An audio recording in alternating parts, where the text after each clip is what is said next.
Hello everyone, welcome to Chess Master Strategy. Following our last Queen's Gambit opening session, let's look at another Queen's Gambit opening game.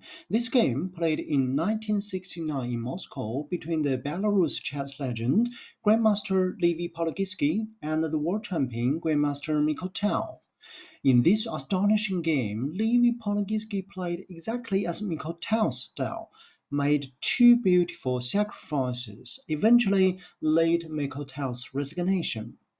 Another key point leading Lev Polugaevsky's winning was he precisely blocked the black king from entering into the center during the middle endgame stage. Polugaevsky played as white and Tal played as black. Let's jump into the game right away. This one starts with the English opening after c5 transformed to Queen's Gambit declined. Pawn exchange, knight exchange, pawn exchange, bishop check, bishop exchange, castle, bishop c4, knight c6, castle. On the 12th move, b6 is played. We call that formal name Queen's Gambit decline, Semi-Tarrasch, mainline exchange variation. Rook d1, bishop b7, and rook e1. Lev Polugaevsky placed his two rooks on d1 and e1 squares.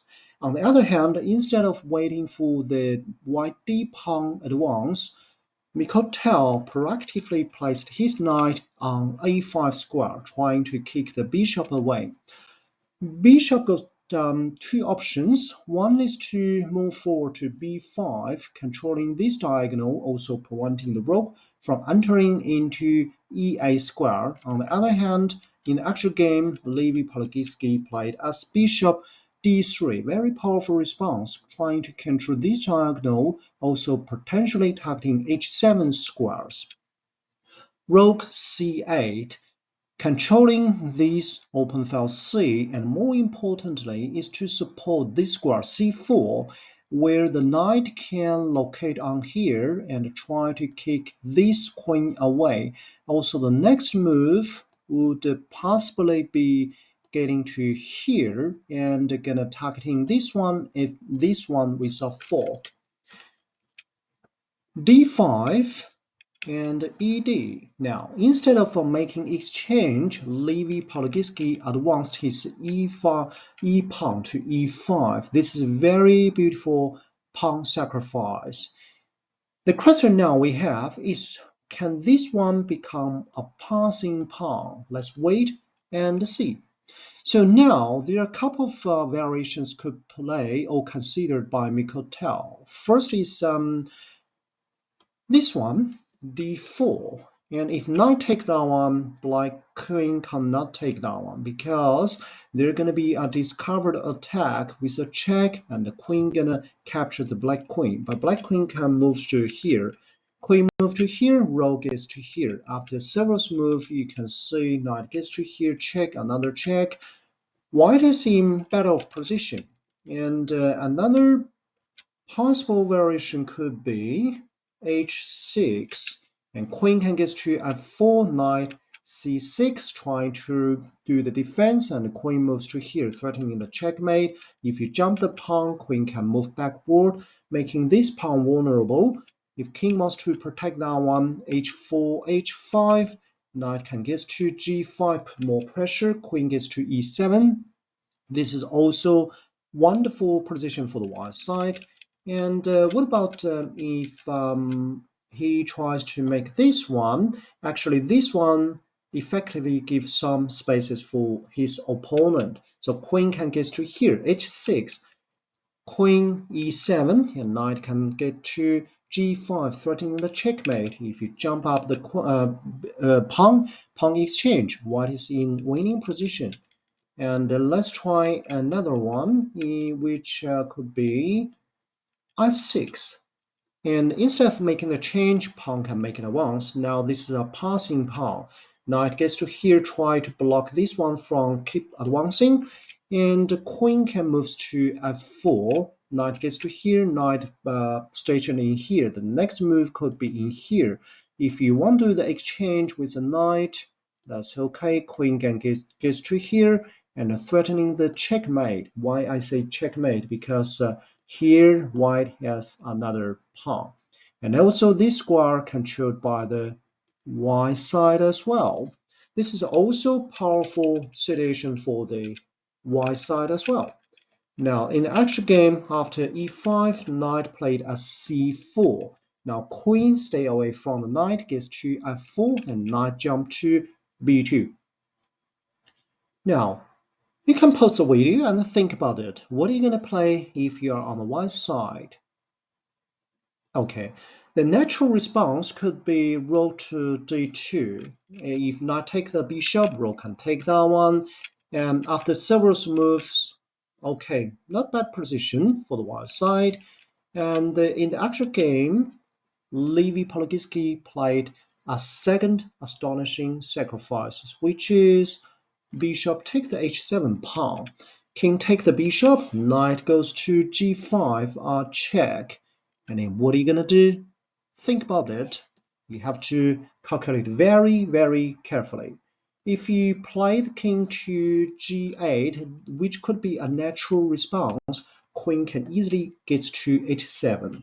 If you move the rook to give some space for the king, pawn can make it advance. Or other way, if you don't do the advance, queen can immediately goes to here. Same situation. If pawn make it advance, exchange, take the pawn, king gets to here, take back the pawn, and knight can place to f7, targeting the queen. And also, if you don't do that, queen can directly goes to here, threatening the check. King goes to here, and the queen take the pawn back, another fork, and targeting the queen as well. And in the actual game, Mikhail Tal played as king goes to g6, and h4 is played, putting more pressure on h5 square, targeting another, threatening another check.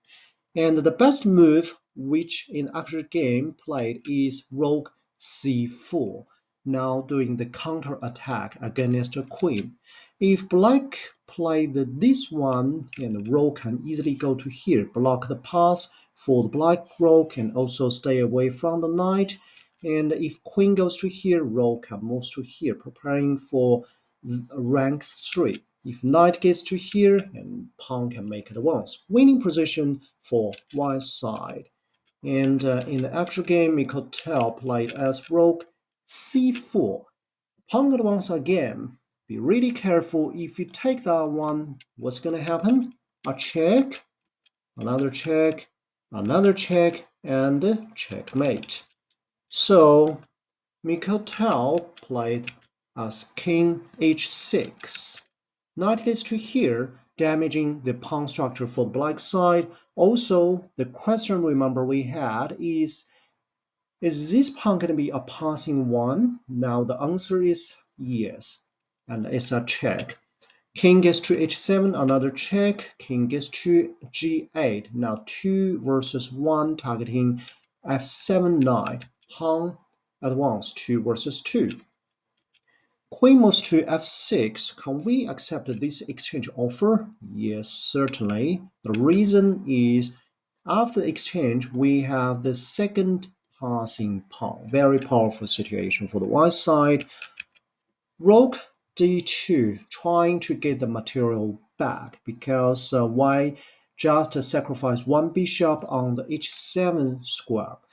The better move, as per Lev Polugaevsky later on, he said he could actually move the knight to d6, targeting the rook. If rook moves to here, rook take the pawn, rook moves to 7th rank, take that one exchange, rook's now on 7th. If you take the rook, the problem is pawn take that one back. If the rook tries to pull a block, d8 square, and the raised rook can go to the bottom. I'll check. If you take the rook, pawn make the queening promotion. And also this one is a passing pawn as well. Very hard for black to defend. And let's get back to the actual game. Rook d2, and black makes rook c6, targeting the e6 pawn. Rook takes that one. Material back to material now back to equalized position with pawn slight majority on the white side, and rook move to e7. Try to get rid of this pawn The problem for the white side is if you try to defend this one, black has another piece, so 3 versus 2. Instead of wasting time on this e6 pawn, white makes a tempo check. Let's get one move backward. Computer suggests the best move for black to play is bishop gets to c8. If pawn advance, rook can block that one. Knight gets to here, rook gets to here. 2 versus 1. If you move the rook to here, then there's going to be a free pawn on d file for the black side. If knight tries to take that one, rook take that one, exchange. After the exchange, you can see this is a draw position. This is the best move for the black to play. Let's get back to the original game. Mikhail Tal played as rook e8. And knight gets to here, a check. If you move the king to here, there's going to be another check. So king moves to h7, knight gets to f5. Now you can see those squares actually being blocked by the white side, preventing the king from moving to the center. Rook takes the pawn, takes the rook, exchange. Now there's a passing pawn, and there potentially another. There's an open file, and there potentially open file. Let's see if rook moves to here, which is actual game. Rook moves to c6, and rook played as e2. This file is in total control by the white side. Bishop gets to c8. But it's too late. It's too late for the black side. Rook is to e7. Check. What you can do? Mikhail Tal moved his king to h8. The better move could be g8. In the actual game, king h8 is played. Knight, instead of making advance, retreat to h4, trying to locate to this square, and after that, king will be under total lock. Let's see. Pawn advance to f5 gives the way for the rook to enter into the battlefield, but that doesn't matter. Knight can still station on g6 with support by h5 pawn. A check, so king has nowhere to go, only gets to g8, and the last move for the game is rook takes the a7 pawn. After that, black resigned. I will tell you why. If Mikhail Tal keep playing as rook is to c1, king h2, bishop e6, pawn can make advance. If a bishop gets to here, knight can get to e5, 2 versus 1, bishop gets to h5, king moves towards the center. Bishop e8, rook e7, king moves to here, protecting the bishop while targeting the rook. Now remember, I have passing pawn as long as this rook not getting to the h1 square. So simply king h2. If you take that one, doesn't matter. Bishop b5. I have a queen now. So that's why after rook takes a7 pawn, black resigned. This is very, very astonishing game played by Lev Polugaevsky. I hope you enjoy that, and thanks for watching. I'll see you next time. Bye for now.